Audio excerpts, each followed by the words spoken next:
My name is Adama Delphine Fawundu, and I am a photographer and an educator. This series is I Am a Man, and it's inspired by the civil rights quote, I am a man, where black men felt like they should be treated as citizens just like anybody else. The idea comes to my mind, and then I start visualizing the project. So then I started thinking about people that I already knew who had these interesting stories, and I just feel like other people should know their stories. Or there are people who I know, but I really don't know their story. And I'm like, okay, I want to photograph them so this way I could get to know that side of the story. And then there are people who I don't know, who I'm just attracted to when I see them on the street. I'm shooting with a Canon 5D Mark II, and it's all raw images. Yeah.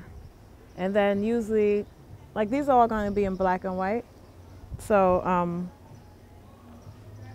I shoot with that in mind, thinking.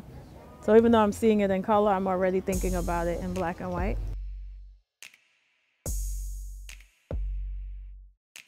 I love photography because it is this one medium in which you could capture someone's essence in less than a second. I mean, in like 1/60th of a second, 2/50th of a second, like, it's just amazing to me. And when you capture them,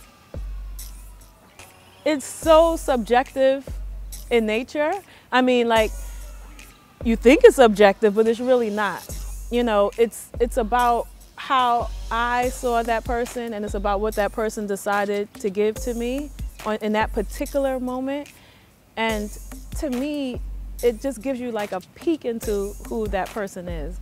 And I just love, love, love to just look at photos, because I like to look into the person's eye or just look at their gesture. And these are things that I study about people, study from people anyway. Like, when I just see them, I'm always looking at their gestures and the way that they stand and just the natural way of being. And for me, there's something very, very attractive about that. Okay, so I chose Benga because he has that sense of humanity that's similar to the one that I have, but he's also a very hardworking person who's just always, always, always, always, always, always working, and very, So that was inspiring to me. So I just imagined that he would have some interesting things to say, and I thought it was important to have his likeliness in the project. I am. How would you finish that? I am. I am a human. I am a global citizen. Wonderful. Okay, when most people see you, what do they see?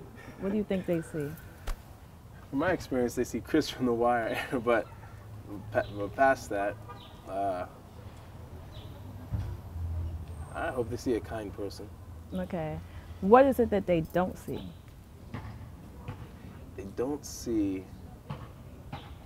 where and how I grew up. Mm-hmm. And I will count that as a testimony to growth and not letting my scars determine my future. Yeah, Chris Slaughter, who's a poet and a father. One of the stereotypes about families, especially black families that are not together, where the mother and father is not together, the question is always, where's the father? Is the father there? Is he, and here is a father who makes sure that he spends quality time with his daughter at every given moment. And I just wanted to capture him because he represents that to the fullest. So I am. I am poet. All right. If I had 3 wishes? If I had 3 wishes, I'd use all 3 on my daughter. What would they be? I wish she invents something to change the world. I wish she becomes what she is to become. I wish she makes me better. I'm a person who loves history, and I love to read, and I love to learn about other people and other cultures. And I feel like through photography, it gives you just a peek into that whole perspective, and it's almost like a launching pad for more investigation. I could see photos of something, and then now I want to go find out more about that subject matter. Or I'm taking photos in hope that people will now go and investigate for themselves, or their minds will be broadened through these images. I just think it's a beautiful thing because it's silent. It's silent, but yet it speaks volumes.